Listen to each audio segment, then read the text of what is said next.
The Book of Psalms, Psalm 78, a contemplation by Asaph. Hear my teaching, my people. Turn your eyes to the words of my mouth. I will open my mouth in a parable. I will utter dark sayings of old, which we have heard and known, and our fathers have told us. We will not hide them from their children, telling to the generations to come the praises of Yahweh, his strength and his wondrous deeds that he has done.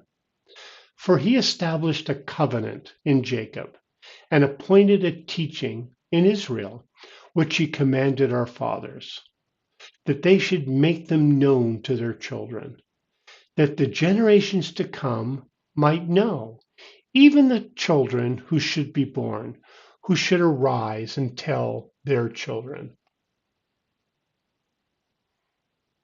that they might set their hope in God and not forget God's deeds, but keep his commandments, and might not be as their fathers, a stubborn and rebellious generation, a generation that didn't make their hearts loyal, whose spirit was not steadfast with God. The children of Ephraim, being armed and carrying bows, turned back in the day of battle. They didn't keep God's covenant and refused to walk in his law. They forgot his doing, his wondrous deeds that he had shown them. He did marvelous things in the sight of their fathers, in the land of Egypt, in the field of Zoan. He split the sea and caused them to pass through. He made the waters stand as a heap. In the daytime, he also led them with a cloud, and all night with a light of fire. He split rocks in the wilderness and gave them drink abundantly out of the depths. He brought streams also out of the rock and caused waters to run down like rivers. Yet they still went on to sin against him, to rebel against the Most High in the desert. They tempted God in their heart by asking food according to their desire. Yes, they spoke against God. They said, "Can God prepare a table in the wilderness?" Behold, he struck the rock so that waters gushed out and streams overflowed. Can he give bread also? Will he provide meat for his people? Therefore Yahweh heard and was angry. A fire was kindled against Jacob.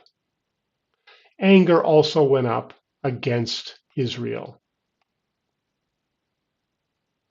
because they didn't believe in God and didn't trust in his salvation. Yet he commanded the skies above and opened the doors of heaven. He rained down manna on them to eat and gave them food from the sky. Man ate the bread of angels and sent them food to the full. He caused the east wind to blow in the sky. By his power, he guided the south wind. He also rained meat on them as the dust, winged birds as the sand of the seas. He let them fall in the middle of their camp, around their habitations. So they ate and were filled. He gave them for their own desire. They didn't turn from their cravings. Their food was yet in their mouths.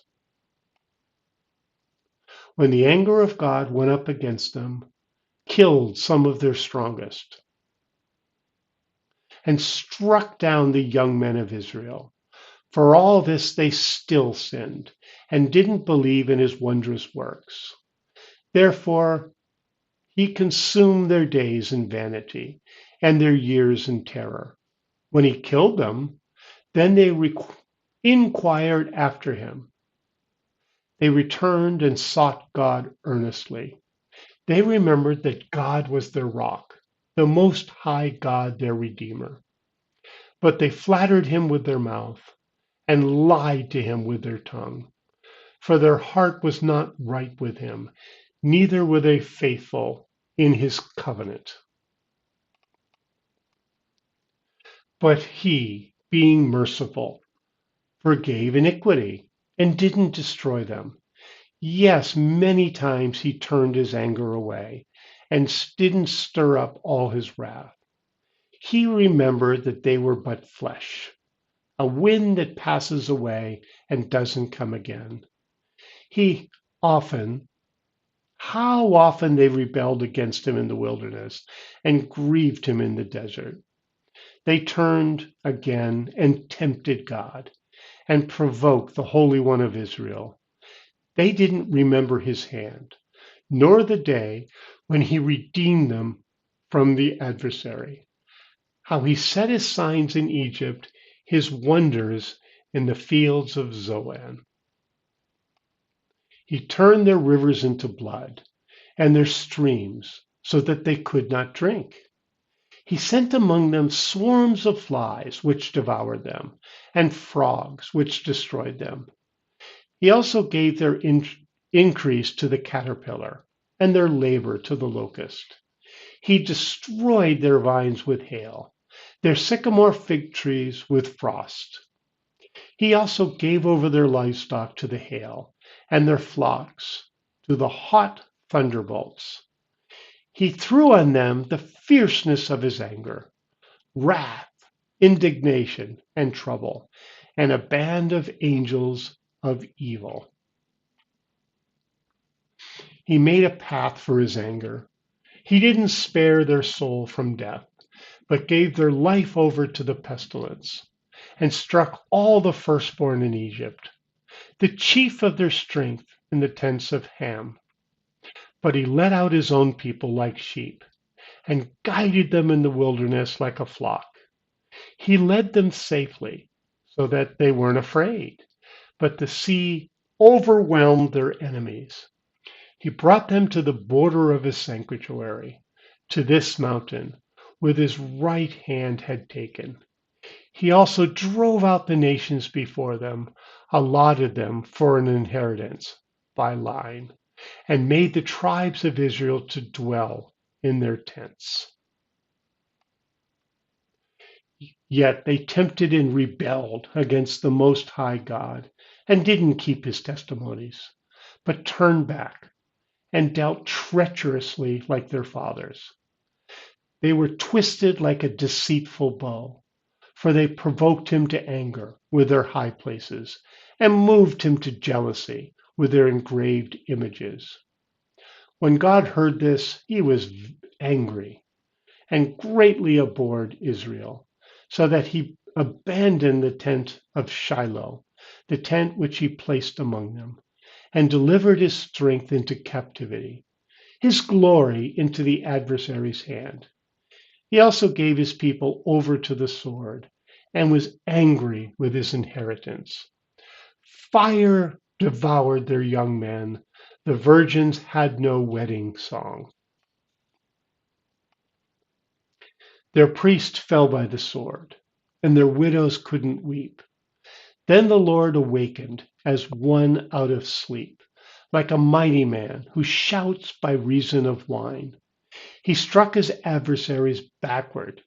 He put them to a perpetual reproach.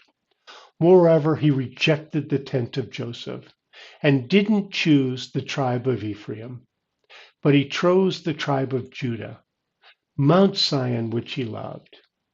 He built a sanctuary like the heights, like the earth, which he has established forever.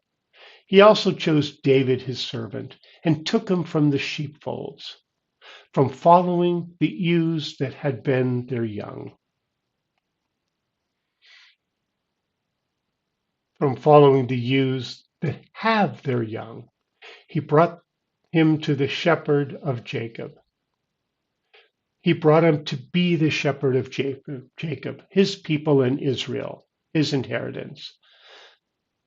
So he was their shepherd according to the integrity of his heart and guided them by the skillfulness of his hands. Quite a long litany from Psalm chapter 78. And these questions, can he make a banquet in the wilderness? Can he bring us meat in the wilderness? Can he bring us water in the wilderness? And the answer was, of course he can. And he actually did it. Brought them manna, brought them meat, brought them water, kept one miracle after another, and they kept turning against him. So he was so angry with them. Finally, he forgave them and gave them another chance, even though he probably just wanted to destroy them. So let's not anger our God. Let's trust. Psalm 78.